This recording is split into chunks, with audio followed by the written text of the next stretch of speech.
सारे भैया ने भाई मेरी राम राम। मैं जगदीप शर्मा स्टेप अप जे सर यूट्यूब चैनल पर आपका स्वागत करता हूं। भाई इस टाइम भाजपा कार्यालय में हूं और यहाँ पे एक बार तो भीड़ शुरुआत हुई और इस टाइम नीचे बैठे हैं। खूब खचाखची भाजपा कार्यालय भर रहा है इस टाइम भाजपा कार्यालय की छत पे यहाँ, और सारे यहाँ पे बैठे हैं। जुलाना के उनाले विधायक भी अड़े बैठे हैं, हमारे राजू मौजूद जो जिला अध्यक्ष हैं वो भी यहीं बैठे हैं, सारे कुल मिला के यहाँ बैठे हैं। पूछ ले वहां ईवीएम में गड़बड़ क्यों कर करी।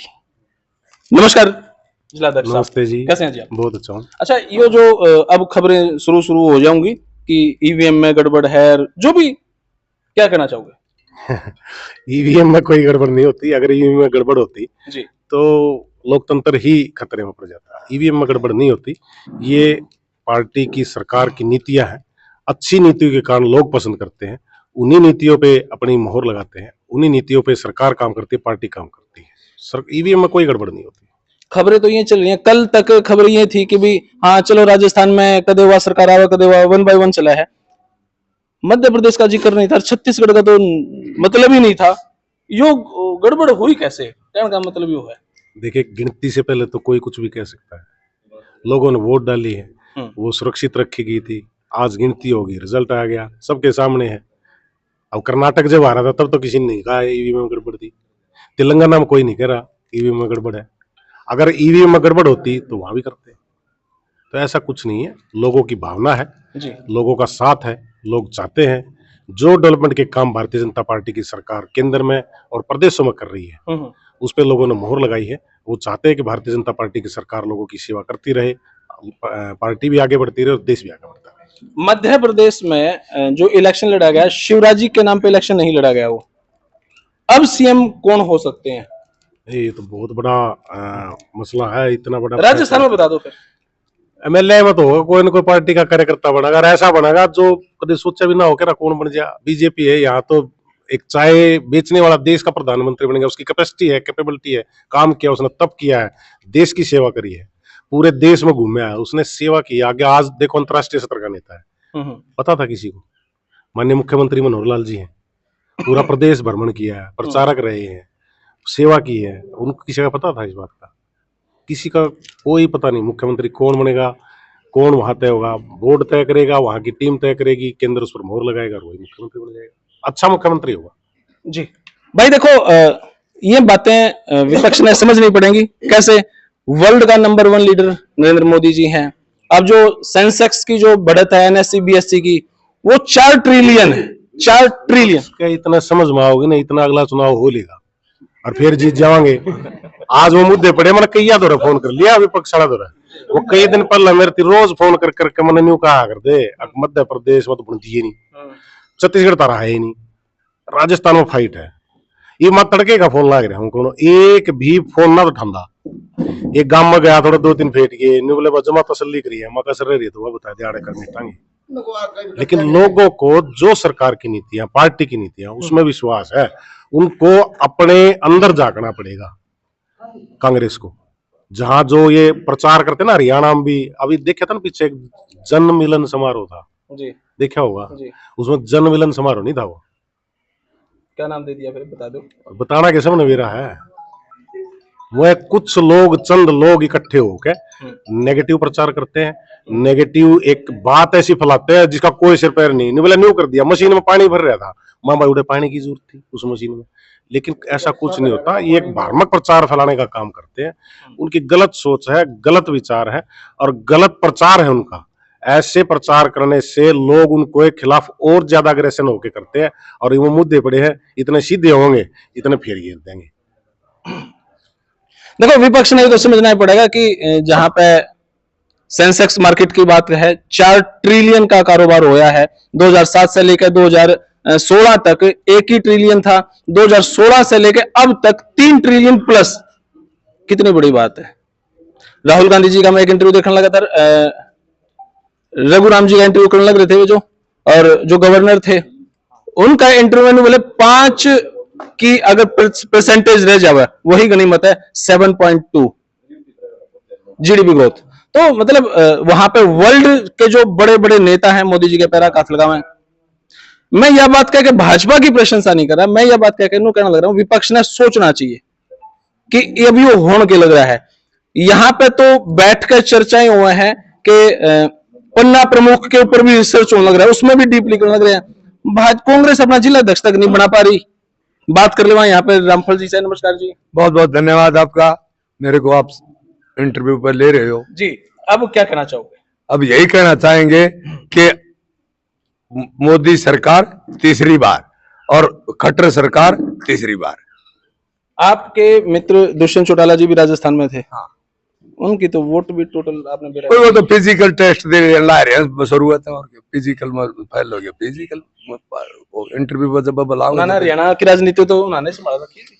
नहीं, वो तो अलग चीज विषय है, लेकिन वहां भी अपना वो फिजिकल पार्ट है बेचारे। केला की रेडी किसकी है? भाजपा दुष्यंत की केला की रेडी है। किला की रेडी इब तो एकली खट्टर मोदी की है, बाकी सारे पटड़ी साफ हो ली। मैं आपके पास आऊँ, वैसे क्या कहना चाहोगे इतनी बड़ी जीत? ये बीजेपी पार्टी का मतलब सिर्फ एक ही नारा है, देशभक्ति और जज्बा। देश के लोगों को वो बात समझ में आई है। आज देश का युवा जाग उठा है, उसमें देशभक्ति की भावनाएं है। और जो लोग ईवीएम पे सवाल उठा रहे हैं, वो आम जनता की जो भावना है उनको ठेस पहुंचा रहे हैं, उनको ठेस पहुंचा रहे हैं। ये विपक्ष अपने पैरों पे खुद कुल्हाड़ी मार रहा है।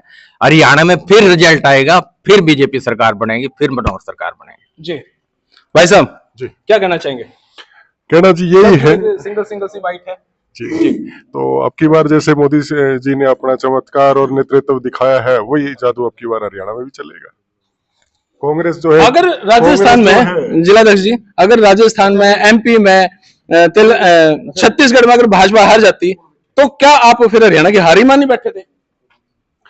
इस बात पर मेरे एक बात याद आएगी, जब पूरी सुना तो जब टाइम हो तो जी, एक वो थानेदार था और एक आदमी जाके उसे तले बैठ गया। वो जाके नहीं बोला 307 ला दे इसका। वो थानेदार ने बोला भाई 307 की चोट कौन लाग रही, इसके मेडिकल रिपोर्ट कौन बनती इसकी। नहीं बोला ला दे, चक्कू कर ला दे। उसको छाती मार के लाद नहीं बोला जाए मर जाता था, तेरा 302 ही लगा देता। अगर का तो कोई जवाब ही नहीं है, कोई जवाब नहीं है। जनता को जो काम करने वाले लोग है ना, उन्हीं को पसंद करते हैं जी। जो काम करेगा कोई जवाब नहीं है। अगर मगर का तो इतना अगर मगर करेगा तो पैर तले डालेगा। जी, कांग्रेस तो ट्विटर पे ही खेलती रहेगी और हमने अपने संगठन के कारण इतनी मजबूत सरकारें लेके आते रहेंगे और आगे भी लेके आएंगे। जी भाई साहब, अभी राहुल गांधी ने जो अपना मैच था, ये फाइनल मैच था, चुनौती शब्द कहा था, तो उससे मतलब पब्लिक का गुस्सा था बहुत ज्यादा। मतलब देश की हार हुई तो उस समय भी उसने देश का मजाक उड़ाया। आज पब्लिक ने दिखा दिया कि असली चुनौती देश के लिए कौन है। जी भाई साहब, 2024 में फिर हम डबल इंजन की सरकार लेके आने वाले हैं। ठीक है जी भाई साहब, यही बात है भाई साहब, 2024 में भी सरकार बनाएंगे हरियाणा में। 2024 में दोबारा हरियाणा में खट्टर सरकार और कांग्रेस केंद्र में मोदी सरकार आएगी, पक्का आएगी। क्योंकि बीजेपी का एक है सबका साथ सबका विकास, और उसी से धैर्य चल रही है जी। तीसरी बार मोदी सरकार, तीसरी बार खट्टर सरकार। क्या बात है। अभी आपने बताया कि जिस प्रकार से भाजपा का संगठन पन्ना प्रमुख से लेकर और राष्ट्र स्तर तक इतना मजबूत और शक्तिशाली है, और आप पत्रकार साथी तो बड़ा अच्छे से जानते हो कि माननीय प्रधानमंत्री नरेंद्र मोदी जी ने एक इंटरव्यू में भी कहा था, विपक्ष को यही समझ नहीं आ रहा कि हम किस रास्ते जा रहे हैं। तो विपक्ष को ये रास्ता समझना पड़ेगा कि आज भाजपा का जो मूल कार्यकर्ता है, भाजपा का जो कार्यकर्ता है और संगठन का जो सिपाही है, आज हम पन्ना प्रमुख से नीचे भी काम करने में इतने समर्थ हो चुके हैं कि भारतीय जनता पार्टी की देश में तो तीसरी बार सरकार बनेगी ही। अन्य राज्यों में भी जब आने वाले चुनाव होंगे तो वहां भी हरियाणा हो चाहे अगला कोई भी पड़ाव हो, हम फिर से भाजपा का कमल खिलाने का काम करेंगे। भाई साहब, तीसरी बार मोदी सरकार। जनता ने इस बार जो है विकास को देख के जो है पार्टी का चयन किया है, वोट दिए हैं और जनता जागरूक हो चुकी है। भाई साहब, कहते हैं कन्यादान, मतदान और अच्छे खानदान देखकर करना चाहिए। जनता ने बहुत अच्छा कार्य किया, इसके लिए जनता को एक बार फिर से धन्यवाद है। उधर से सर जी, क्या कहना चाहोगे? ये जो पूरा प्रकरण अब आपके सामने आ चुका है, रिजल्ट आ चुका है और भयंकर जीत है, इसको लेके देखिएगा। जो भारतीय जनता पार्टी की सरकार ने, नरेंद्र मोदी जी ने जो कल्याणकारी योजनाएं जो देश के लिए लागू की हैं, उनसे जनता पूरी तरह से संतुष्ट है। सबका लाभकारी योजनाओं का लाभ जो है जनता को मिल रहा है। क्योंकि सबसे पहले मैं जब बताऊं, आयुष्मान कार्ड जो है हर गरीब आदमी के लिए, जिसकी आय 1,80,000 है, उसके लिए 5 लाख तक का बीमा बहुत बड़ा ऐतिहासिक फैसला था। अब आम आदमी, बहुत सारे आदमी जो है बीमारी की वजह से मर जाते थे, आज इलाज की वजह से कोई भी हमारा साथी गरीब भाई उसको पूरी सुविधा मिलने का काम जो है देश की सरकार ने किया है। इसी तरीके से जन धन योजना है, पहले कितना बुरी दशा थी, सारे देश में 7 करोड़ खाते थे, आज 48 करोड़ है। जो योजनाएं हैं उनका जो सीधा लाभ है, जो पैसे गवर्नमेंट देना चाह रही है उनको सीधा उनके खाते में जमा हो रहा है। तो सबसे बड़ा ऐतिहासिक फैसला था। जिस तरह से प्रधानमंत्री किसान सम्मान योजना है, उसके तहत किसानों के सारे पैसे जो है रात को 1 मिनट में बटन दाबते हैं मोदी जी और सबके खाते में चले जाता है। तो इसलिए जनता जो है पूरी तरह से संतुष्ट है और वो ये बिल्कुल फैसला कर दिया जनता ने कि 2024 में जो चुनाव होना लोकसभा का, उसमें भारतीय जनता पार्टी प्रचंड बहुमत से जीत के आ रही है।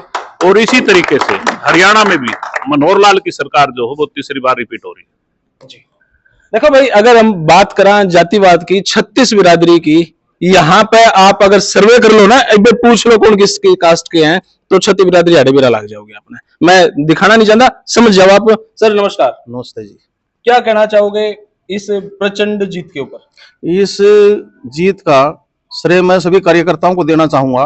भारतीय जनता पार्टी के पास वो टीम है बूथ लेवल से एक ऊपर तक की, एक जिसने एक भारतीय जनता पार्टी का एक निष्ठावान कार्यकर्ता कह सकते हैं, तो वो अपना स्वार्थ को छोड़ के वो पार्टी के उस पर लगा रहता है। क्योंकि हमारे आदरणीय नेताजी ने, नरेंद्र मोदी जी ने 2047 में जो एक विकसित देश बनाना है अपना हिंदुस्तान, वो सपना लेकर चले हैं। भारतीय जनता पार्टी के कार्यकर्ता उसको पूरा करेंगे। आने वाले इलेक्शनों में भी 2024 में भी हम 400 पार करके जो ने भारत में अपने भारतीय जनता पार्टी की सरकार बनाएंगे। जी मैं हमारे जिला अध्यक्ष जी के पास दोबारा आ जाता हूँ।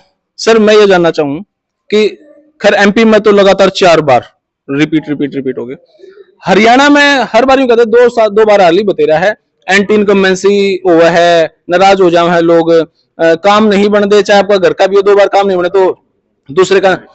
किस एंगल से आप ये कह सको कि तीसरी बार हरियाणा में भाजपा? न्यू कौन सा क्या धाक में काम नहीं होंगे?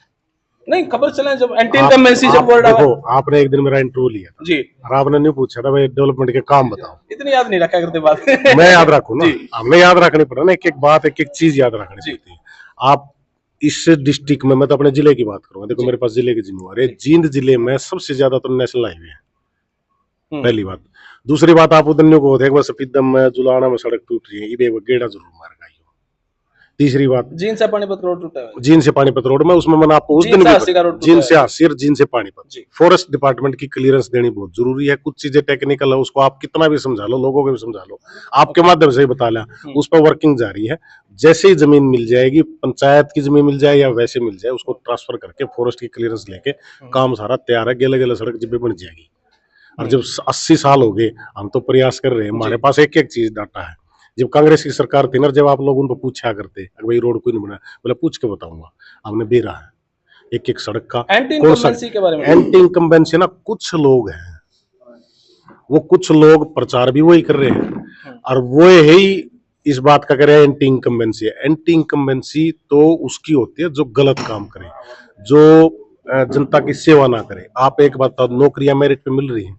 आपका एक, मैं 3 दिन पहले उस पर यूट्यूब पे इंटरव्यू देख रहा था, आपने गामा जाके पूछा है कि भाई नौकरी, आपने कांग्रेस के भी थे, सारी पार्टियों के थे, सारी पार्टियों एक्सेप्ट कर रहे थे। आप और गेड़ा मारे, जुलाना में गेड़ा मार के और गेड़ा मार लो और पूछ लो, कितनी साफ सुथरी नौकरी लगे।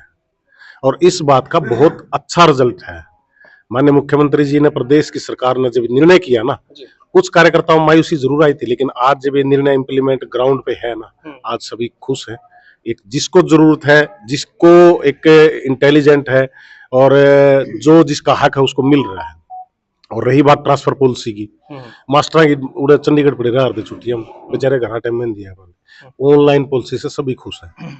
तीसरी और जो ये जो कह रहे हैं ना भाई काम नहीं हो रहे, मैं इंडिविजुअल हूँ, मैं न्यू को मेरी मुर्गी 2 अंडे दे, सरकार दिवाओगी, दाना गेरूंगा दे देंगे। इंडिविजुअल काम का अगर आप कोई प्रचार करोगे, उसको न्यू कहोगे, सारे कार्यकर्ताओं का कह दिया, वो कार्यकर्ताओं का काम नहीं होंगे, काम को मेरे बताओ, लो काम। सफेदों की तैयारी कैसी चल रही है आपकी? पार्टी की तैयारी अच्छी चल रही है। सफेदों की पूरे जींद जिले की ड्यूटी है, मेरी सफेदों की पूरे जिले की ड्यूटी है। 500 विधानसभा में पूरी तैयारी है। एक पन्ना प्रमुख सम्मेलन हमारा बाकी है और 4 सम्मेलन हमारे हो चुके हैं, बहुत अच्छे सम्मेलन हुए हैं। पन्ना प्रमुख हमारे तैयार है, नरवाना के भी माननीय अध्यक्ष जी जब भी हमें आदेश करेंगे वहां का भी सम्मेलन करा देंगे। पूरी टीम तैयार है, पांचों की पांचों पर्सनल एक सीट सवाल पूछ लूं कि सफेदों में आपने क्या कमी नजर आवा है कि आप ने उस पर काम करना चाहिए, और तो क्या आप वहां पे काम करोगे? कमी क्या है फिलहाल वहां पे? देखिए, जो आपने मैं सुभाष गांगुली जी के पास जरूर जाऊंगा। जो जींद जिले की बात करो, आप सफेदों की भी कर लो, जींद जिले की बात करो, तो यहाँ सबसे बड़ा जो एक जो पिछड़ापन मैं मानता हूँ, यहाँ जो बड़ी इकाइयां, बड़े औद्योगिक सिस्टम नहीं है जी। और जब ये दिल्ली कटरा और ये जो नेशनल हाईवे एक तो जैसे स्टार्ट हो गया और भी स्टार्ट हो जाएंगे, तो उसके बाद जो सरकार ने भी एक पहल की है, एक औद्योगिक उसको इंडस्ट्रियल उसको किया है, उसके लिए जमीन एक्वायर की कोशिश की है। धीरे धीरे जैसे बड़ी यूनिट्स यहाँ आ जाएंगे, बड़े प्रोजेक्ट यहाँ आ जाएंगे, तो लोगों को एक अच्छे रोजगार यहाँ मिलेंगे। अब कई लोग कहते हैं जमीन तो गई, जमीन गई तो वो उद्योग लगेगा उस पर, हर व्यक्ति को रोजगार देना पार्टी की जिम्मेवारी है, पार्टी उसी पे काम कर रही है और उसी को लेके हम आगे बढ़ रहे हैं। हर व्यक्ति को रोजगार मिले, सुविधा मिले, हेल्थ की, शिक्षा मिले, इसी के ऊपर काम कर रहे हैं। अच्छे साधन हो आने जाने के, हॉस्पिटलिटी अच्छी हो, तो इसलिए मेरा जो मानना है सफेदों का, जो आपने क्वेश्चन कराया है, तो मेरे ख्याल से आप जब पूछो तो वो है बताऊंगा। मेरे को तो ये रोजगार का थोड़ा सा और अच्छे अवसर मिले, इंडस्ट्री आए, एक थोड़ा सा इसमें है कमी, काम करने की जरूरत है। भाई साहब, आप क्या कहना चाहोगे? जो पूरा मामला अब खुशी का है, इस खुशी के विधायक से क्या पूछोगे आप मेरे जाने पर? नहीं, मैं पूछूंगा ना कि भाई वहां पे अगर आपको उलाना देंगे तो पूछता जी आपने काम करते नहीं करा, फिर आप विधायक ने जी सुभाष गांगुली जी से पूछता मैं। तो जो काम करना है तो हम क्या करेंगे फिर? सरकार बीजेपी की, लोगों ने चुन के हमें भेज रखा है, सरकार हमारी। नहीं, फिलहाल मैं सवाल पूछता ना, फिलहाल तो वो विधायक है, कुछ नहीं कर जी। सकता। ऐसा कांग्रेस ने जो पाप किए थे लोगों ने उसका जवाब दिया है आज। पाप तो नहीं शब्द कह सकते हम भाई, काम नहीं, जो मान लो पाप ने को जो खड्डे खोद देते हो मोदी जी भरने लग रहे हैं और विकास को आज जीत मिली है। ऑन रोड गऊ काटना पापी है जी, ऑन रोड गऊ काटना पाप है। कांग्रेस पार्टी की एक नीति है, जहां हिंदू कम है वहां गऊ काटते हैं, और जहां हिंदू ज्यादा है वो तिलक लगा के मंदिर मंदिर जाते हैं। उनकी चाल को जनता समझ चुकी है, अब उनके बकावे में नहीं आएगी। जनता विकास को अहमियत देगी। अंतिम आपसे लेना चाहूंगा या जवाब, क्या कुछ कहना चाहोगे? आपकी जुलाना की तैयारियां कैसी हैं और सारा मामला फाइनल? मेरा जुलाना के अंदर पन्ना प्रमुख से लेकर और मंडल अध्यक्ष तक सारे के सारे बहुत प्रेम से और लगाव से और एकाग्रता से काम कर रहे हैं। जिसको भी पार्टी प्रोत्साहन देगी, टिकट देगी, हम उसको जिता के भेजेंगे। तो भाई फिलहाल तो यह वीडियो इतनी है, और सच में जीत बहुत बड़ी है। अब हरियाणा की राजनीति इस जीत से, विपक्ष की राजनीति इस जीत से क्या सीखेगी, या कमेंट बॉक्स में गाली लिखेंगे और तो कोई इलाज सा है नहीं, तो खैर मेरे तो गाली लिखने तो आपको जीत दे आते नहीं हो। फिलहाल यह वीडियो इतनी है, आप अपनी राय कमेंट बॉक्स में जरूर दें, लेकिन सबक जरूर लें। धन्यवाद, जय हिंद, भारत माता की जय। थैंक यू भाई।